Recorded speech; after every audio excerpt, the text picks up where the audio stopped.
Buenas. Bueno, vamos a hacer este audio video, depende cómo lo estén consumiendo, digamos, en términos digitales, sobre lo común y su nominación.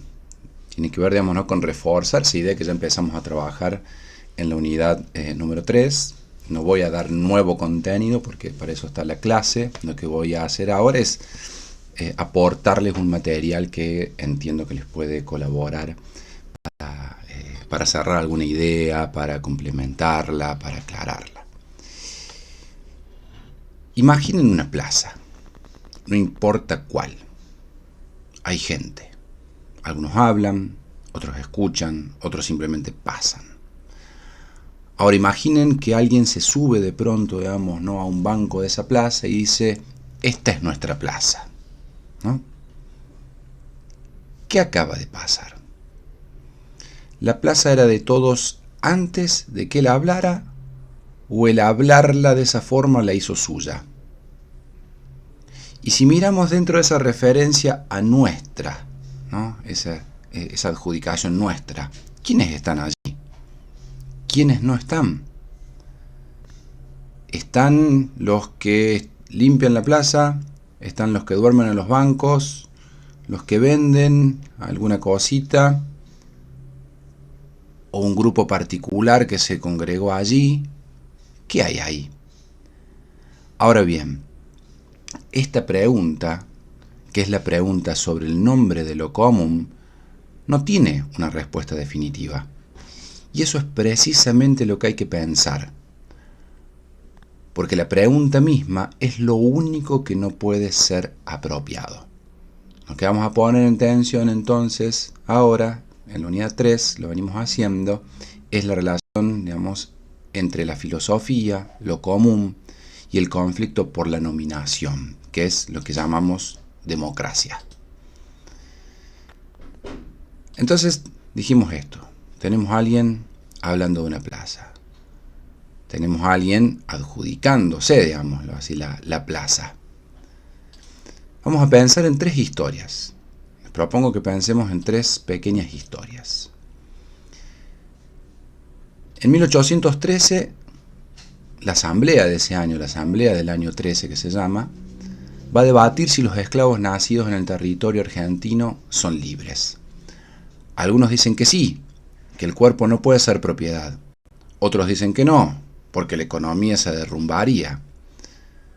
Lo que no se discute nunca, aún, es quién tiene derecho de decidir sobre ese cuerpo. ¿Por qué la pregunta misma sobre esos cuerpos está en manos de quienes no son esclavos?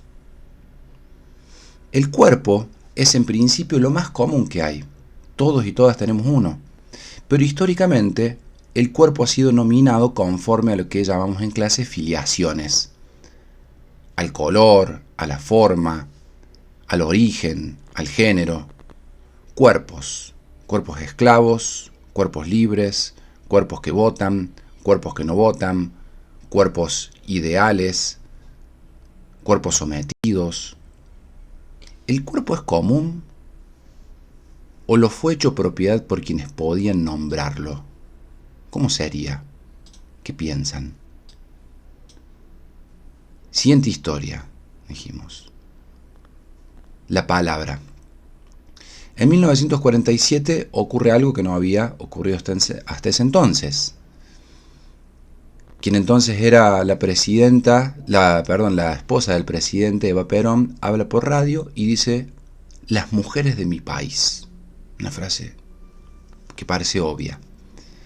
Pero al decirla, millones de mujeres que nunca habían sido nombradas en política, de pronto pasan a existir como un colectivo. ¿Quién es el que habla ahí? ¿Es el pueblo hablando o es alguien que nombra y dice lo que es pueblo? ¿Y qué pasa con las que no se reconocían en esa voz? ¿Eran parte del pueblo o eran otra cosa?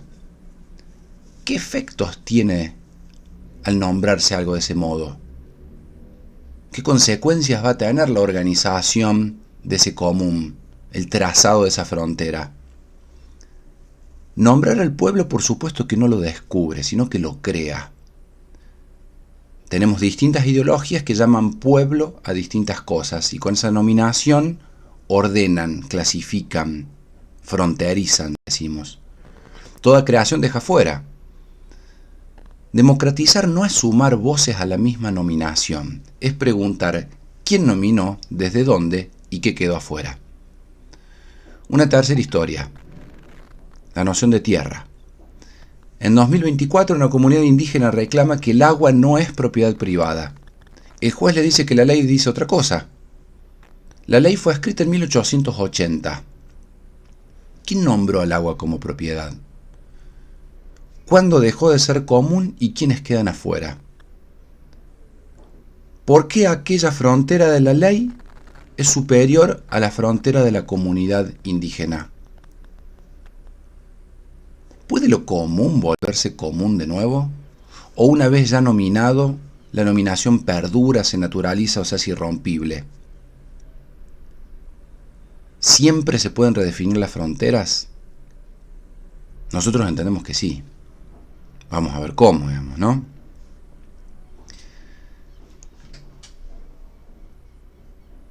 Filiación de los cuerpos, la creación de la palabra, la naturalización de ciertas fronteras. Lo que tenemos en los casos que intentan nominar a lo común es una disputa por la irrupción del demos. Nosotros hemos hablado de tres grandes conceptos hasta acá: isonomía, isopoliteia y segoría. ¿Recuerdan en clase?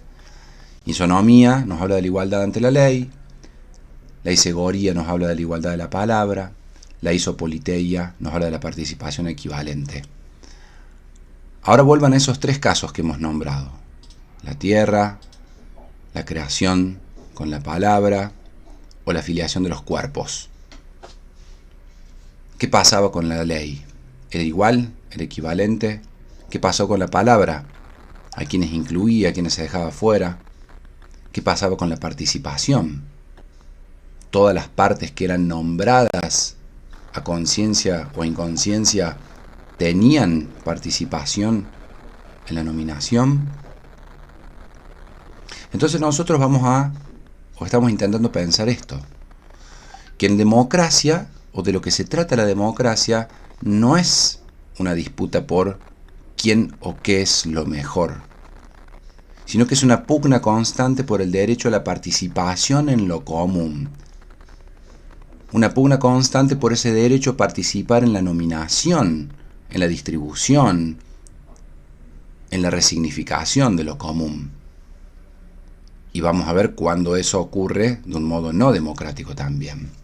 Entonces nosotros decimos, bueno, vamos a usar un diagrama, digamos, ¿no?, que nos sirve como un instrumento, digamos, ¿no?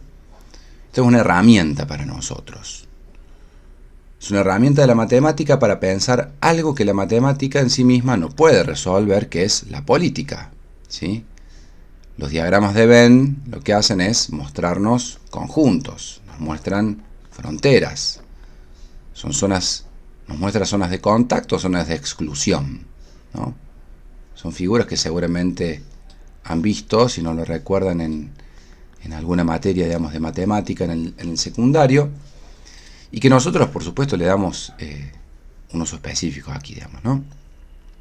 ¿Por qué? Porque lo que decimos es que cuando hablamos de la determinación de las fronteras a través de la pugna por su marcado, digamos, respecto a lo común, las fronteras nunca son neutrales. No están en la naturaleza, no están, digamos, en nuestras biologías, no están, digamos, en ningún orden divino, salvo que creamos en él, pero por supuesto nosotros no hablamos sobre eso. Por lo tanto, las fronteras en torno a lo real siempre son trazadas. Alguien decide qué queda dentro y qué queda afuera, qué queda en el borde. Aquello que manipula el trazado, decimos, define y ordena lo real. Entonces lo simplificamos ahora. Imaginen dos conjuntos, dos círculos, digamos, ¿no? Dos conjuntos que se van solapando de a poquito porque se reorganizan las fronteras. En uno están los habitantes de un territorio, en el otro los elementos, digamos, ¿no?, que hacen a cierta calidad de vida en ese territorio. nominados como educación, como salud, como alimentación. En el centro, donde se tocan estas zonas, hay una zona que llamamos denominación. ¿Qué es eso? Es el lugar de donde alguna lógica dice esto es educación, esto es salud, esto te corresponde, esto no. La educación era privada hasta que se rompe esa frontera, digamos, ¿no? Se rompe esa línea de frontera y se hace pública. ¿Se rompe mágicamente? No, se rompe por la disputa en torno al trazado, una disputa real, una disputa, digamos, no por la problematización de lo real. Entonces, otra vez, lo que aparece allí es el poder. En la zona de denominación está el poder. Eso es clave. En ese punto de contacto. En ese punto de contacto que es la zona de denominación, es el que va a establecer, digamos, ¿no? Ese punto, las fronteras y los significados para el resto del conjunto. Por supuesto que no quiere decir que sea el único significado y que sea la única frontera, pero para ciertas cosas hemos hablado de que hay fronteras que hegemonizan el sentido, es decir, que hablan, ¿no? En un nivel, en un rango superior a los demás. ¿Por qué? ¿Porque son las mejores? No, no necesariamente. Puede ser porque son las que más se repiten, por las que más se logra repetir. Si yo tengo un medio de comunicación y repito siempre lo mismo, digamos, y ese medio es hegemónico, es decir, concentra la palabra, el sentido de lo que yo hablo será el sentido, digamos, no común, seguramente, de quienes escuchan. Y eso vale para cualquier otro ámbito. Entonces el trazado de las fronteras no solamente decide quién entra, sino decide también qué significa entrar. Impone al ser y al no ser. Recorta el sujeto, forma individuos, todo eso hace, aunque no parezca. Por ejemplo, hablamos en clase, lo nombré por arriba en su momento, ¿no? Les comentaba cómo en el siglo XVIII, en Estados Unidos, ¿sí?, fueron los varones blancos y propietarios los que se ubicaban en la intersección de la nominación y definiendo desde allí qué era ser ciudadano, qué era ser libre, qué era pueblo, qué cabía pensar para la educación, qué cabía pensar para la salud, qué cabía pensar para la milicia, etcétera, etcétera, etcétera. Y lo mismo ocurrió en nuestro país, por supuesto, digamos, ¿no? Entonces estamos todo el tiempo metidos cuando pensamos, ¿sí?, en las fronteras. Tenemos que pensar que estamos hablando de decisiones sobre cuerpos, sobre formas de la libertad, sobre conceptos como ciudadanía, sobre conceptos como persona, y allí se determina lo que encaja y lo que no encaja en esas definiciones. Entonces hay que pensar, bueno, dentro de esa zona de denominación, ¿estaba la mayoría? Sí, estaba la mayoría, pero ¿qué mayoría?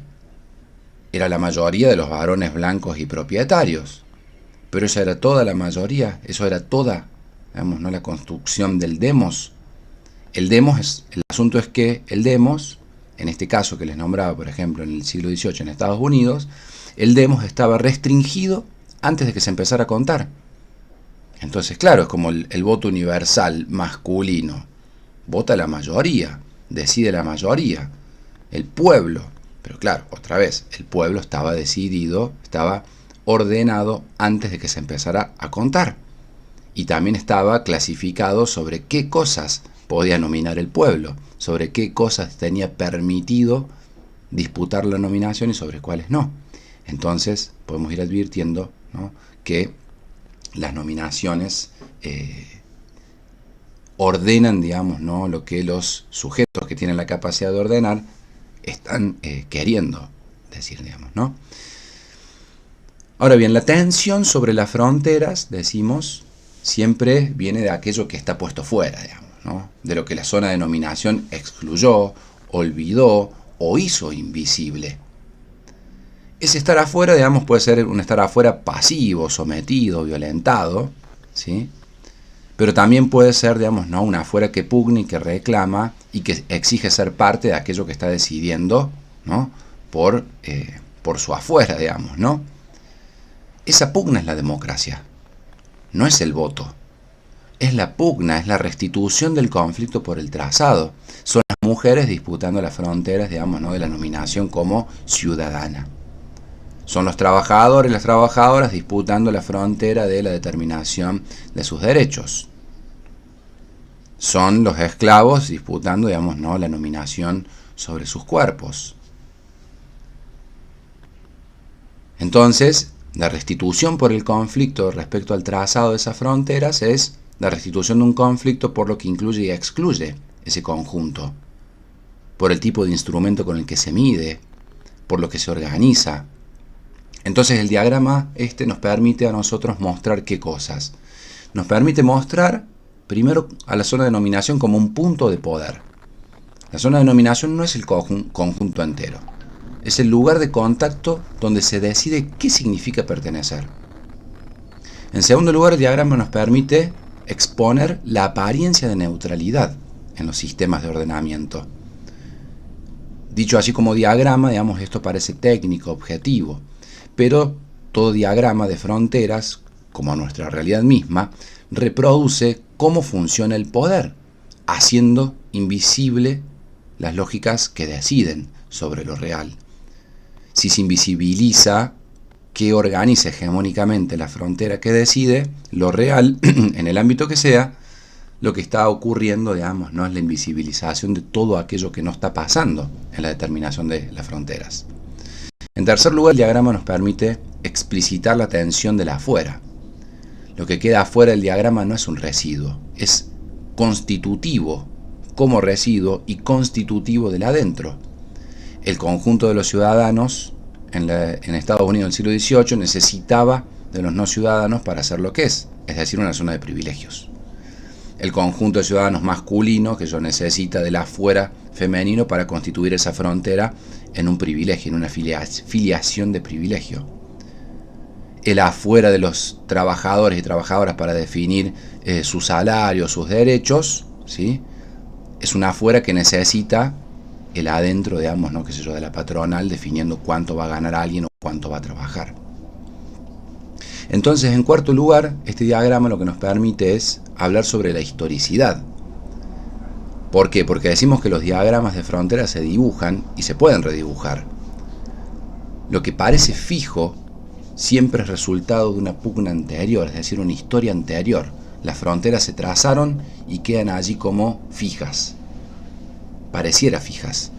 Pero la democracia, cuando aparece, la democratización como verbo, aparece en la reproblematización de ese diagrama, de esas fronteras, de esas exclusiones. Pensemos si no el siguiente ejemplo. En la democratización como verbo que decimos. La democracia no es un sustantivo. Es la operación constante de exponer la inconsistencia de toda nominación de lo común. En el año 1983 el matrimonio estaba definido, ¿sí?, como un vínculo civil entre hombre y la mujer. En 1983 la Argentina vuelve a la democracia, se celebra. Pero en 1983 el matrimonio solo entre hombre y mujer, eso no se discute. Es lo que hay, es la hegemonía del sentido. Ahora bien, ¿había otros sentidos? Claro, había otros sentidos, estaban excluidos de la zona de nominación. Durante muchos años se trabajó en la redefinición de la significación de esos conceptos y en la organización de esas fronteras, hasta que las disputas por esa redefinición logra que en el año 2010 se sancione la ley 26.618 que redefine la noción de matrimonio civil. ¿Qué pasó entre 1983 y 2010? ¿Se volvió más democrática la democracia por sí misma? No. Se problematizó una nominación que parecía definitiva. Se trajo un conflicto donde había una apariencia de un consenso. El matrimonio entre un hombre y una mujer fue expuesta como una apropiación de la definición de matrimonio, como una filiación que se hizo pasar por universal en su momento. Democratizar entonces no fue simplemente incluir a más gente en la misma definición, fue mostrar que la misma definición era parcial, era histórica, y que también por eso mismo era pasible de ser modificada. Democratizar es un verbo.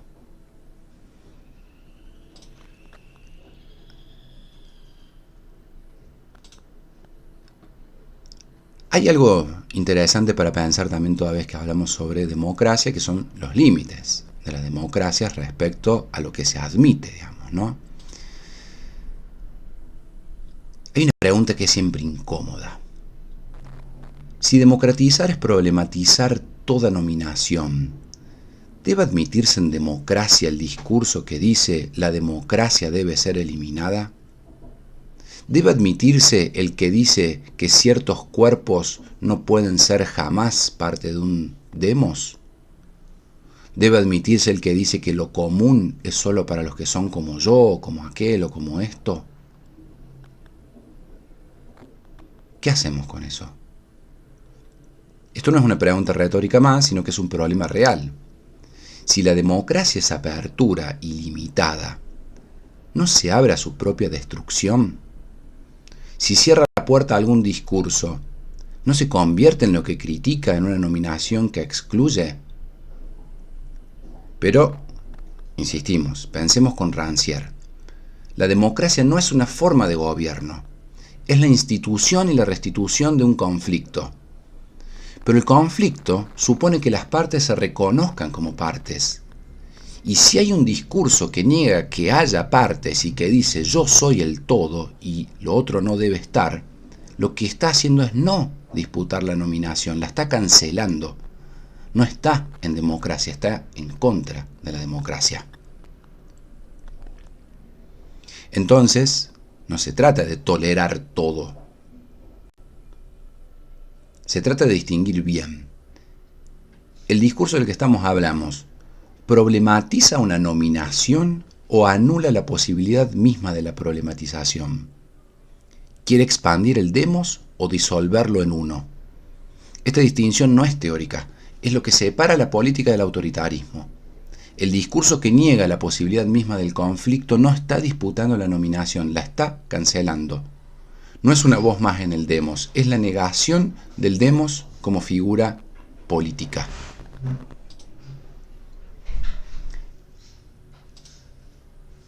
Pensemos, ahora cerrando, digamos, ¿no? Un poquito, digamos, en el odio a la democracia, que dice el texto. ¿Sí? Hay un texto ahí de Rancière que dice, ¿no? Que se llama algo así como el odio a la democracia. ¿Qué será? El odio de la democracia, dice Rancière, es el de aquello, digamos, ¿no? Que es objetado por la democracia como verbo. Es lo que Rancière llama la lógica del pastor, que es la lógica de los discursos autoritarios. Son las lógicas que se apropian del arjé como principio y como comando y que enuncian, digamos, ¿no? Que su principio y que su comando define todo orden. Define los cuerpos, define el sentido de la libertad, el sentido de la justicia, el sentido de la identidad, el sentido de la diferencia. Esos discursos lo que hacen es anular el conflicto y eliminan la diferencia.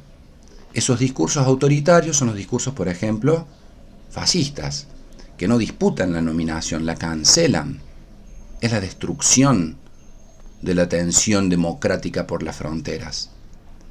En la lógica de la democracia, decimos nosotros, lo que hay es una lógica de la pugna. ¿Cómo? A través de la institución del conflicto en donde había una apariencia de consenso, por ejemplo, de quién era ciudadano. Y la resignificación, ¿no? Por ciudadana, ciudadanía. De quién era, digamos, ¿no? El que tenía derecho a educarse, a la educación. Y luego, ¿qué garantiza ese derecho? Pero para eso, para la institución del conflicto, lo que decimos es que se necesita que las partes se reconozcan entre sí como partes, expandiendo las fronteras del demos. Eso es lo que hace la democracia. Eso es lo que permite la resignificación de los derechos, la ampliación de los derechos, el reconocimiento de sujetos que están faltando en el derecho. Entonces, esto nos tiene que servir, entendemos nosotros, para incomodarnos con nuestra realidad, para pensar en la universidad, para pensar en aquellos elementos que nuestra sociedad o nuestros sistemas de derechos o nuestros sistemas políticos cancelan la disputa por la nominación, ¿sí? O no abre la disputa, digamos, por el trazado de las fronteras. Si hay lógicas que no garantizan la democratización de las fronteras, lo que están haciendo, digamos, no es no reconocer a las partes en la resignificación de esa frontera, sea respecto a un derecho, sea respecto a alguna libertad, alguna facultad, alguna capacidad, etcétera, etcétera.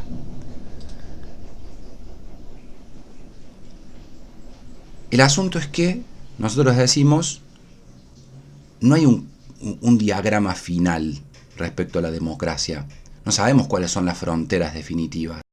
Lo que vamos haciendo los seres humanos es experimentando las fronteras y pensando y repensando todo el tiempo sus significados, las partes que son incluidas, las partes que son excluidas, y nos entrenamos en la pregunta.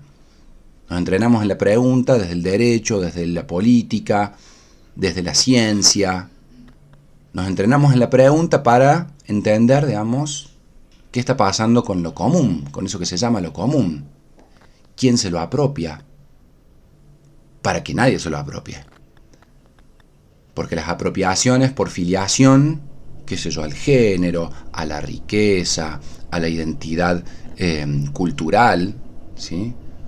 Son filiaciones, como dice Rancière, que cancelan la posibilidad de la pregunta, que cancelan la posibilidad del retrasado de las fronteras. Y lo que hace la democratización al instituir el conflicto es que siempre vuelva la pregunta, que siempre emerja una y otra vez la posibilidad del preguntar.